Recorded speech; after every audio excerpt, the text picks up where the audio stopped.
네, 요한복음 19장 25절에서 30절 말씀입니다. 제가 대표로 봉독합니다. 예수의 십자가 곁에는 그 어머니와 이모와 글로바의 아내 마리아와 막달라 마리아가 섰는지라.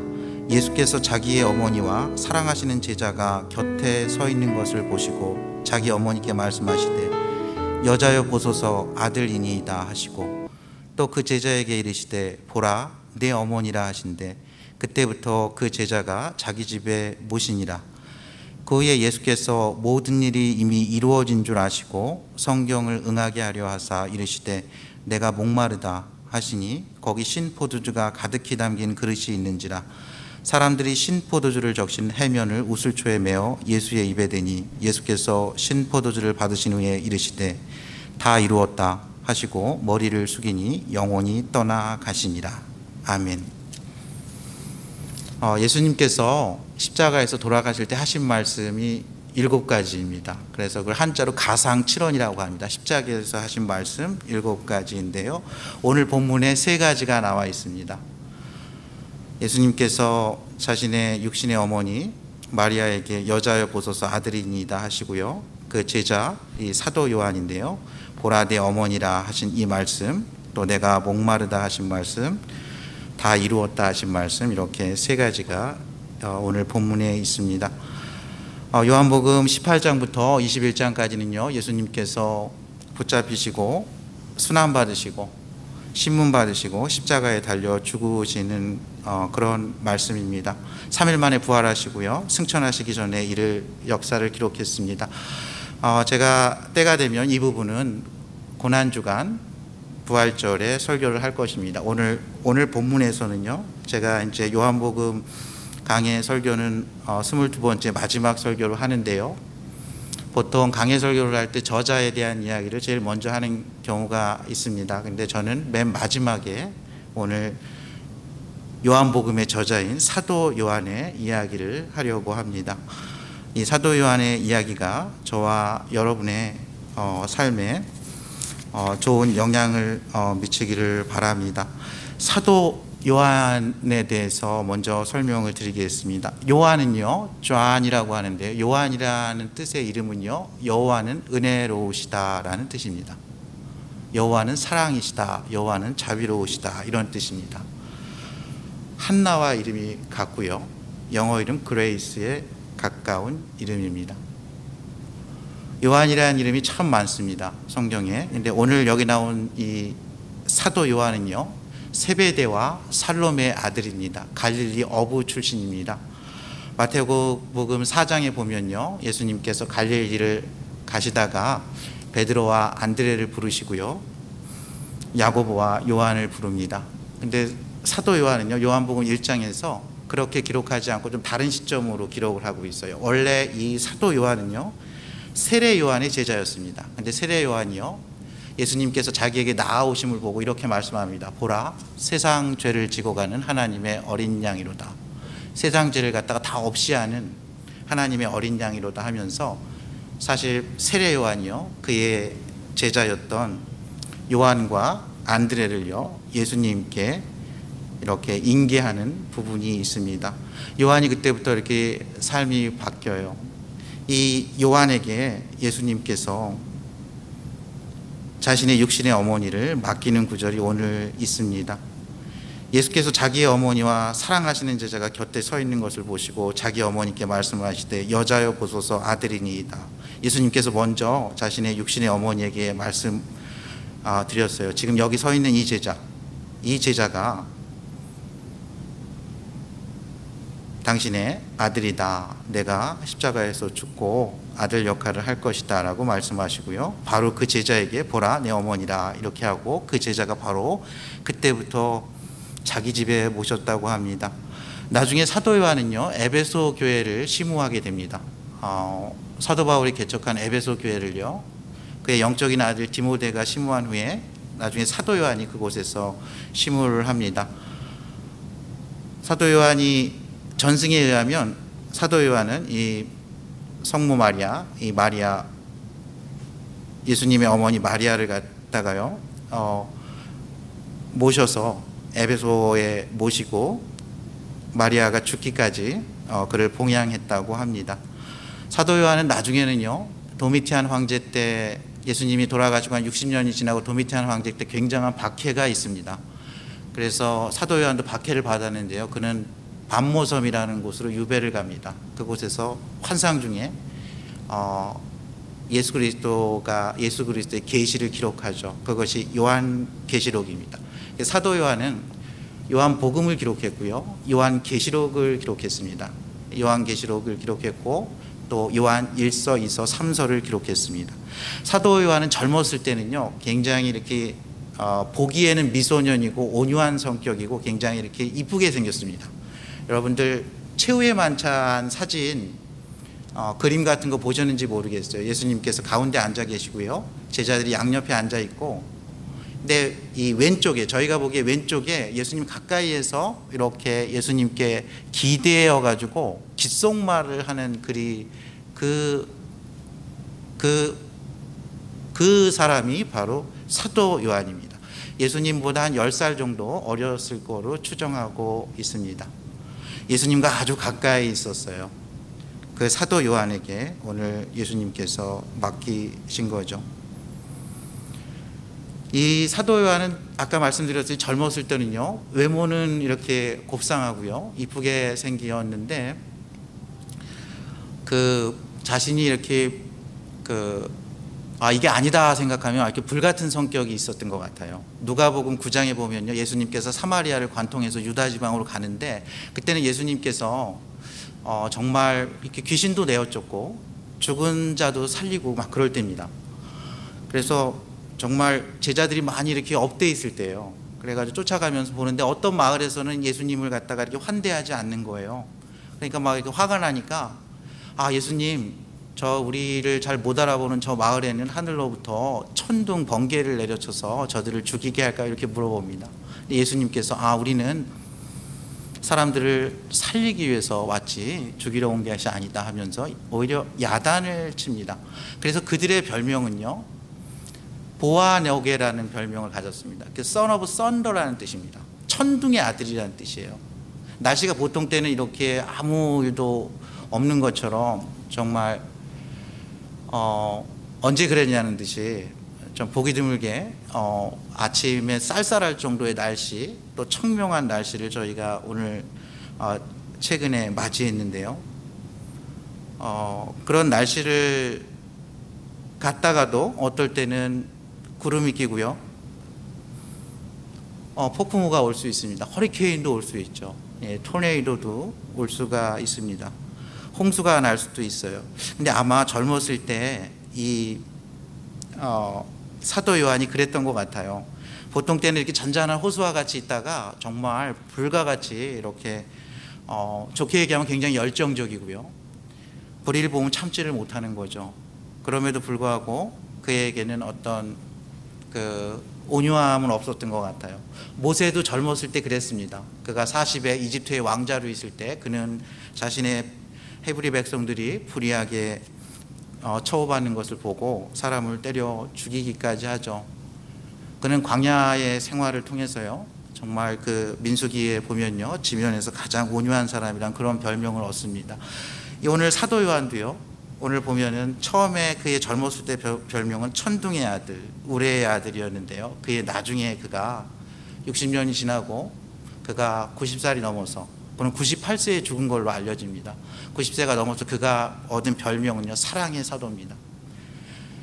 요한 1, 2, 3서에 있는 그의 용어는 다 사랑이에요. 하나님은 사랑이시라. 하나님이 우리를 이같이 사랑하셨으니 우리도 사랑하는 것이 마땅하도다. 그렇게 이야기하고 있습니다. 이 사도 요한에게 무슨 일이 있었길래 그는 천둥의 아들에서 사랑의 사도로 변했는지 한번 보기를 원합니다. 한 연구 결과에 의하면요, 사람의 심성이, 깊은 내면의 심성이 바뀌는 이유를 3가지로 본다고 합니다. 첫 번째는요, 사랑하는 사람을 만나면 바뀝니다. 그 사랑하는 사람을 위해서 자신을 조정하기 시작합니다. 야곱이요, 라헬을 연애했기 때문에 그가 7년 동안 외삼촌 라반을 위해서 수고한 것을 수일같이 여겼다는 표현이 있습니다. 그는 그 7년 동안 외삼촌 라반을 위해서 봉사했지만 그것을 며칠처럼 여겼다고 성경은 기록하고 있어요.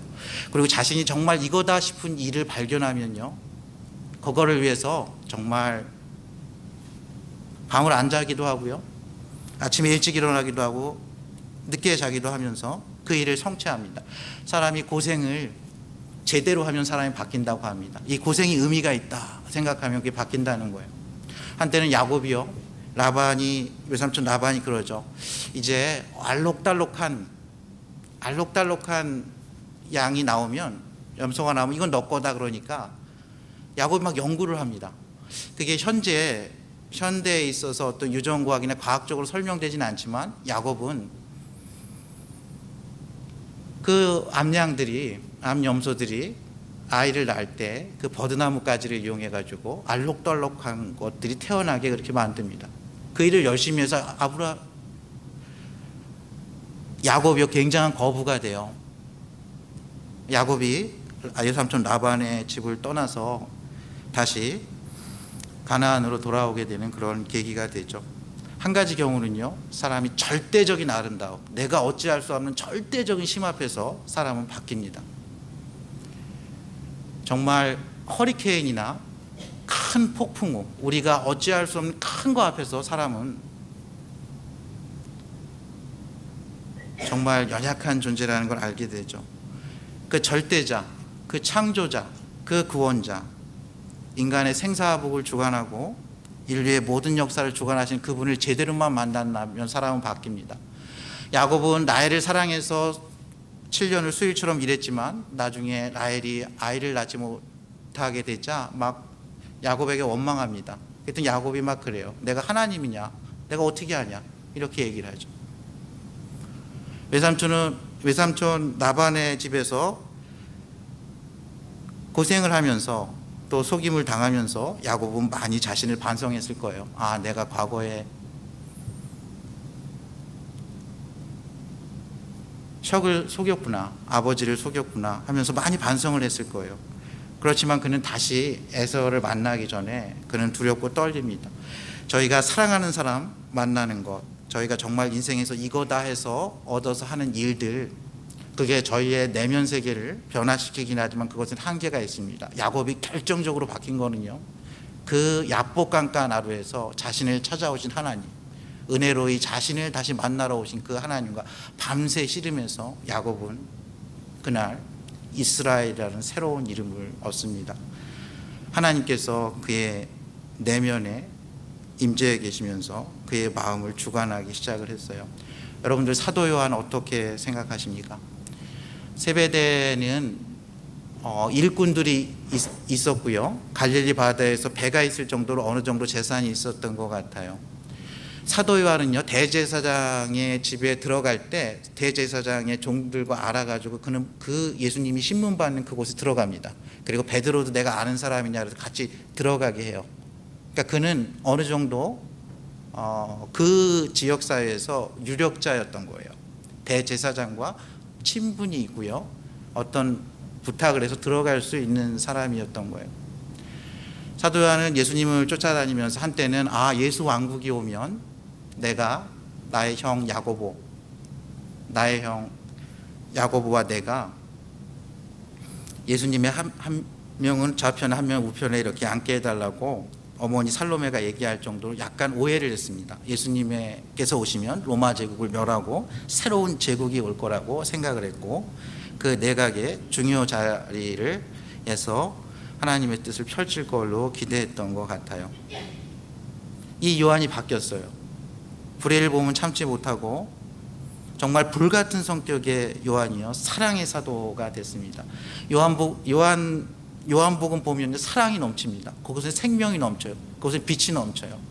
요한복음 3장 16절, 하나님이 세상을 이처럼 사랑하사 독생자를 주셨으니 이는 저를 믿는 자마다 멸망치 않고 영생을 주려 하심이라.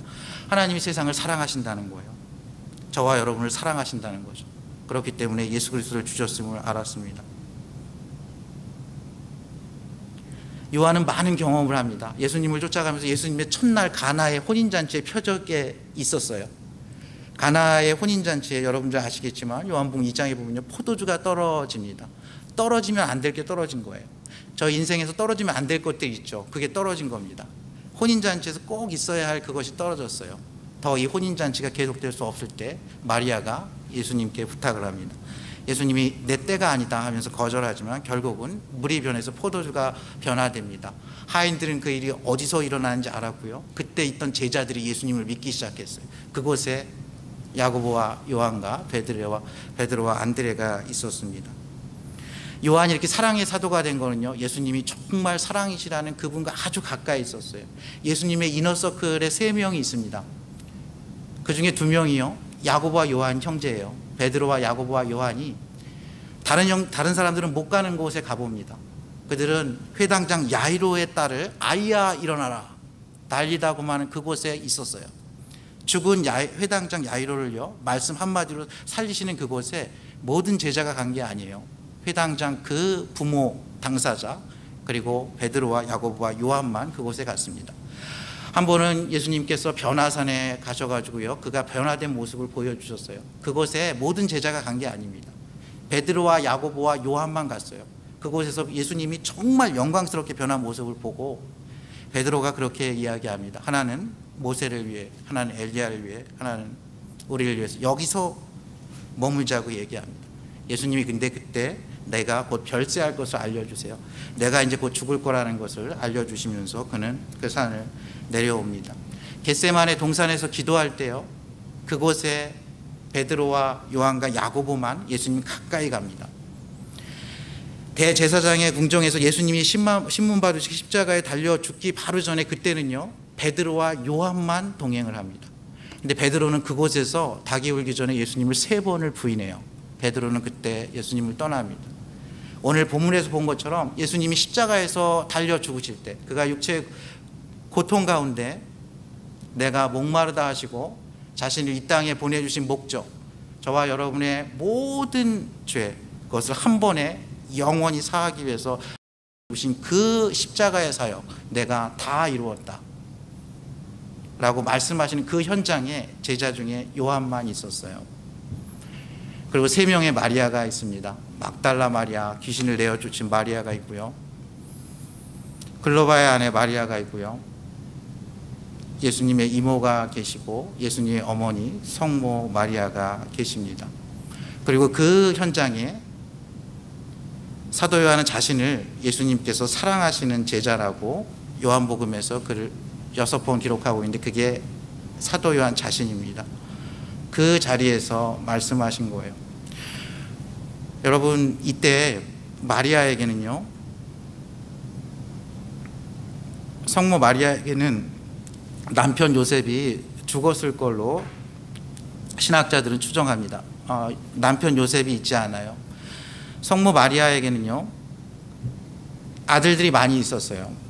야고보라는 이름도 있었고 요셉도 있고 시몬도 있고 딸도 2명 이상이 있었을 거로 보고 있습니다. 아들이 4명 이상, 예수님의 형제가 4명 이상, 첫째가 야고보입니다.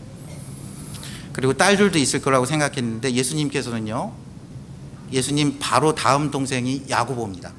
야고보서의 저자예요. 야고보서의 저자인 야고보입니다. 그 야고보가 있고 4아들이 있음에도 불구하고 그 마리아에게 여자여 보소서 하면서 사도 요한을 아들이라고 소개하는 장면입니다. 좀 이상하지 않습니까? 그리고 사도 요한에게요, 사도 요한은 어머니 살로메가 있음에도 불구하고 보라 내 어머니라고 이렇게 하십니다. 여러분 좀 이상하지 않으세요? 저는 이것을 많이 묵상을 했습니다.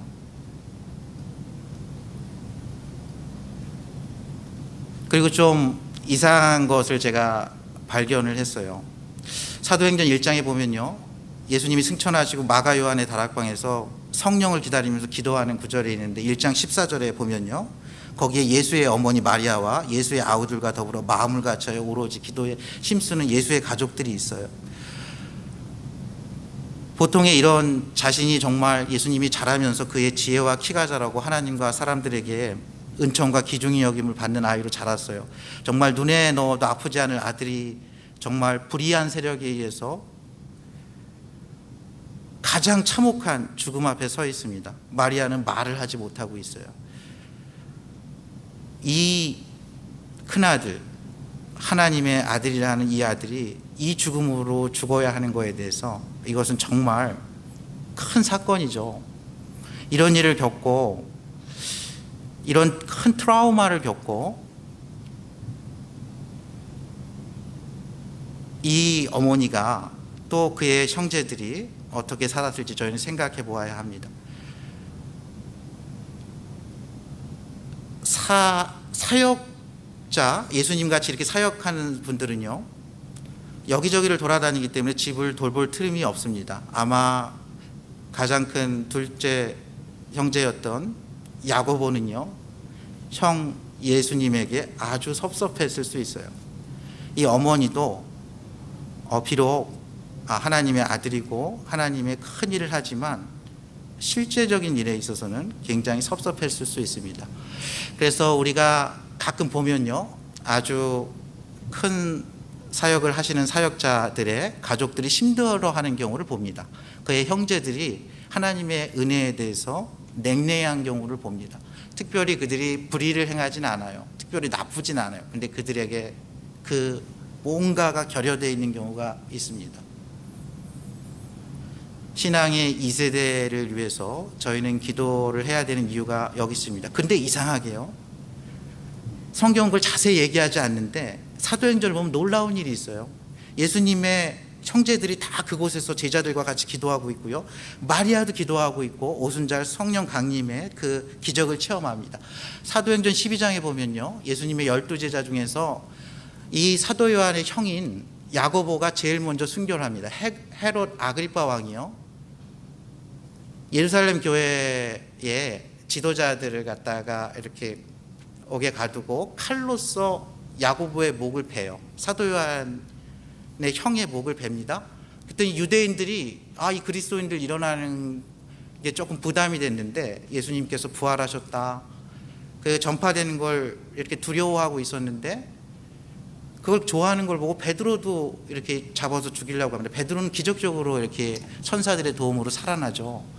근데 그 사도행전 15장에 보면요, 예루살렘 공의회라는 큰 회의가 있습니다. 근데 거기에 또 다른 야고보가 나타나요.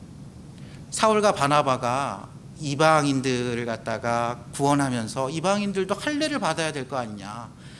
그런데 거기서 그 논쟁을 잠재우는 사람이 또 하나의 야고보입니다. 그는 예수님의 동생 야고보예요.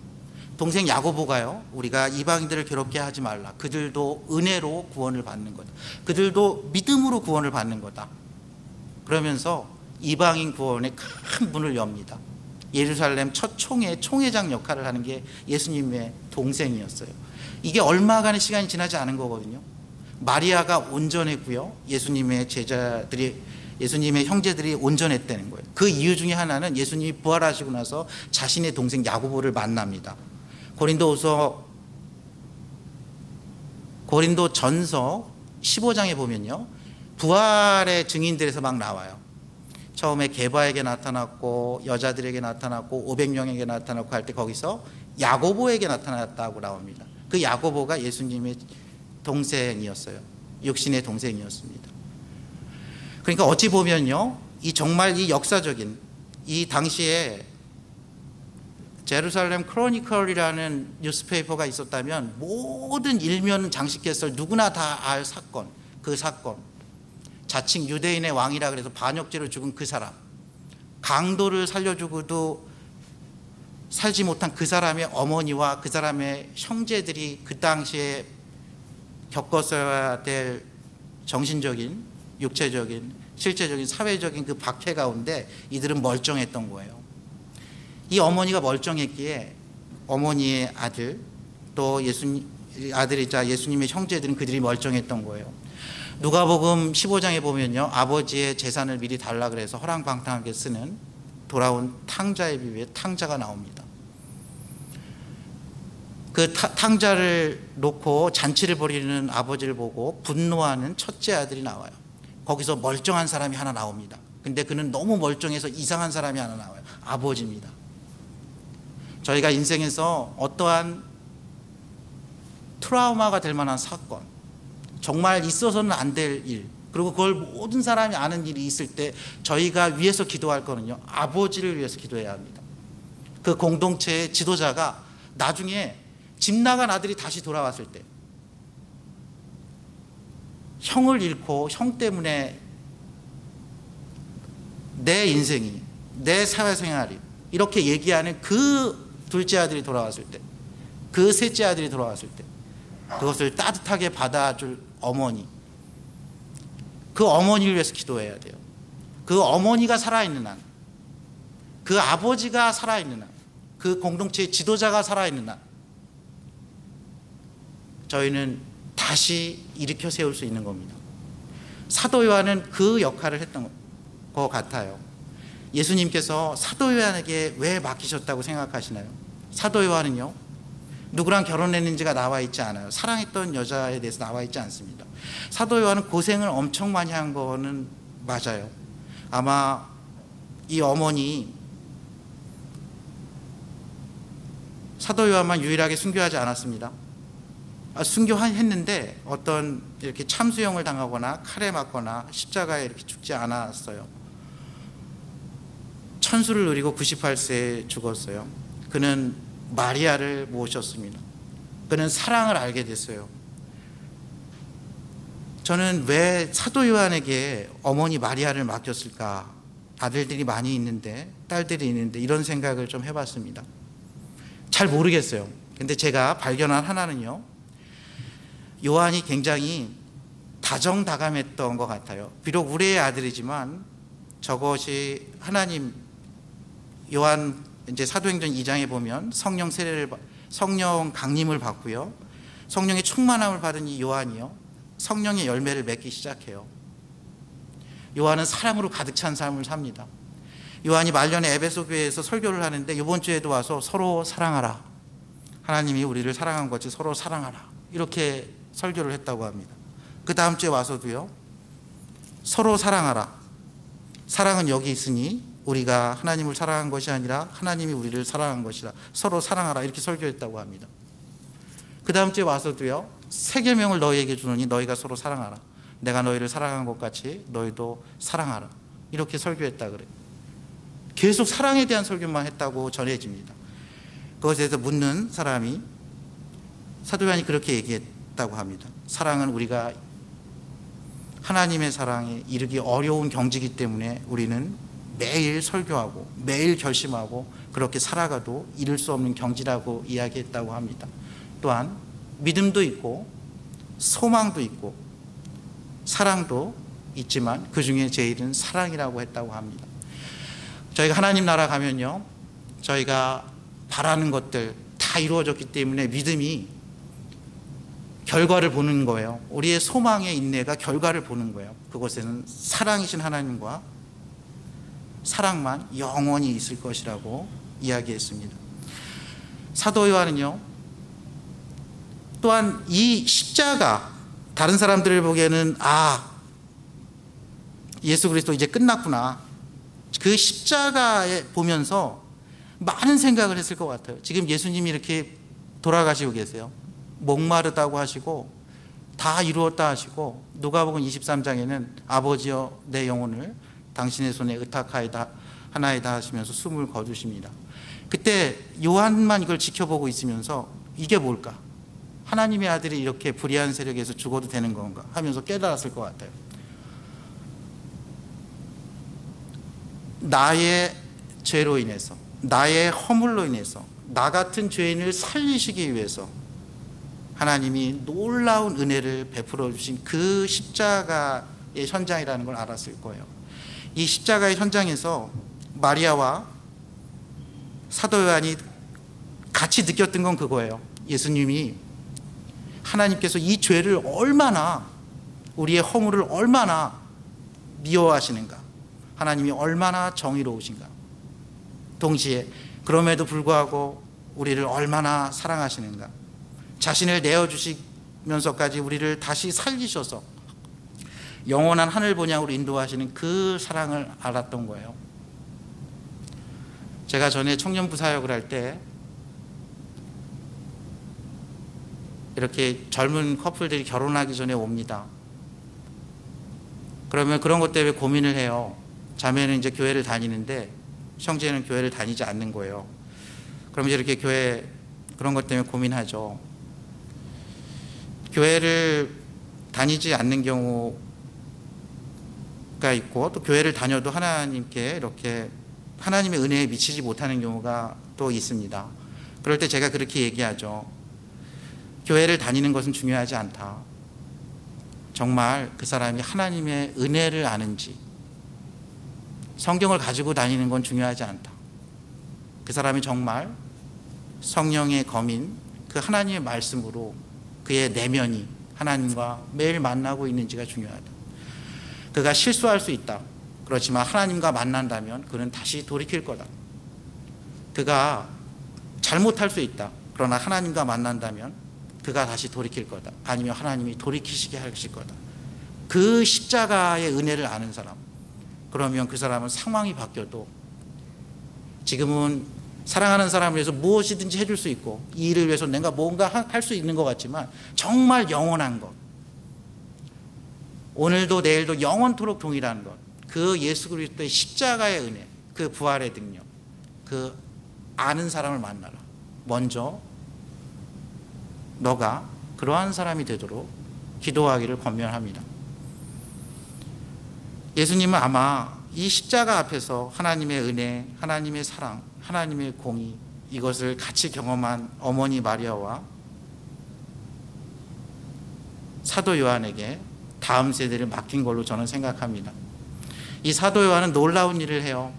성전 미문에서는요, 베드로와 함께 안진뱅이를 금과 은은 내게 없거니와 나사렛 예수 그리스도의 이름으로 명하노니 일어나 걸으라 하면서 모든 박해에도 불구하고 일으켜 세웁니다. 그리고 설교를 해요. 수천 명이 회심을 합니다. 이 사도 요한은요, 요한복음을 기록해서 저희가 이 진리의 말씀을 알 수 있게 하는데 공헌을 해요. 이 사도 요한은요, 요한 1, 2, 3서를 통해서 이렇게 얘기했어요. 태초부터 있는 생명의 말씀에 관하여는 우리가 들은 바요, 눈으로 본 바요, 자세히 보고 우리의 손으로 만진 바라. 이 생명이 나타나신 바 된지라. 이 영원한 생명을 우리가 보았고 증언하여 너희에게 전하는 이는 아버지와 함께 계시다가 우리에게 나타내신 바 된 이시니라. 사도 요한은 예수님과 아주 가까이 있으면서요, 그 사건을 기록한 거예요. 여러분들 요한복음에만 가나의 혼인잔치가 있죠. 거기서 마리아와 예수님이 한 대화, 그것을 사도 요한이 어떻게 기록했다고 생각하십니까? 저는 요한복음 2장은요 사도 요한이 기록했지만 사도 요한과 마리아의 공동 작품이라고 생각을 합니다. 그는 마리아를 모신 거예요. 그리고 그 마리아가 그 초대교회의 기둥 같은, 형 때문에 형을 원망하면서 살 수도 있는 그 야고보가요, 초대교회의 3대 기둥이요, 동일한 이름입니다. 베드로와 야고보와 요한인데요, 요한의 형 야고보는 죽고요, 예수님의 육신의 첫째 동생 야고보가 그 역할을 대행합니다. 그리고 그 야고보가 야고보서를 지어요. 너희는 진리를 행하는 자가 되고 듣기만 하지 말라고 합니다. 오늘 말씀을 맺으려고 합니다. 야곱도 그랬고요, 사도 요한도 그랬고, 우리가 하나님께서 기뻐하시는 성품, 하나님께서 기뻐하시는 삶으로 거듭나는 것은요, 저희가 그 절대자 하나님과 자주 만나야 합니다. 하나님의 그 생명의 말씀을 만난 사람은요, 좀 더 풍성한 삶을 살 수 있어요. 하나님의 사랑의 말씀을 들은 사람은요, 좀 더 사랑할 수 있습니다. 하나님의 사랑을 체험한 사람, 하나님의 기적적인 은혜를 체험한 사람은요, 다른 사람에게 기적적으로 베풀 수 있습니다. 우리가 하나님께 받은 은혜가요, 너무 크기 때문에 저희는 용서할 수 있는 것입니다. 저희는 누군가를 인도하기 전에 먼저 인도함을 받아야 합니다. 저희는 누군가를 가르치기 전에 먼저 저희는 배워야 합니다. 저희는 누군가를 사랑하기 전에 먼저 저희 안에 사랑이 넘쳐야 돼요. 근데 저희 안엔 그 없습니다. 그래서 저희는 공동체의 지도자와 아버지, 어머니를 위해서 기도해야 합니다. 자녀들이 아무리 잘못하고 아무리 실패했다 그래도 아버지 어머니가 그곳에서 건전하게 서 있을 수 있다면 그 공동체는 여전히 축복의 공동체요, 창조의 공동체요, 다시 재건할 수 있는 것입니다. 사도 요한은요, 오늘 여자여 보소서 아들이니다 하시고 보라 내 어머니라 하신다 했대. 그때부터 그 제자가요 바로 자기 집에 모십니다. 예수님의 말씀을 따라가요. 이 사도 요한을 통해서 저희가 누리는 유익이 많습니다. 이 시대에 예수님의 어머니 마리아와 사도 요한은 없습니다. 저와 여러분이 인생에서 사랑하는 사람 만나면 좋죠. 인생에서 정말 이거다 하는 일 발견해서 그걸 위해서 밤늦게 자고 아침에 일어날 수 있다면 참으로 행복할 것입니다. 저는 여러분들이 사랑하는 사람들 만나기를 축원합니다. 정말 일이다 하는 그런 일을 발견하길 원합니다. 그러나 제가 가장 원하는 것은요, 여러분들이 하나님의 놀라우신 사랑, 하나님의 놀라우신 은혜, 그 하나님과 대면함으로 여러분의 삶이 하나님을 기쁘시게 하는 삶 되기를 주님의 이름으로 축원합니다. 함께 기도하시겠습니다.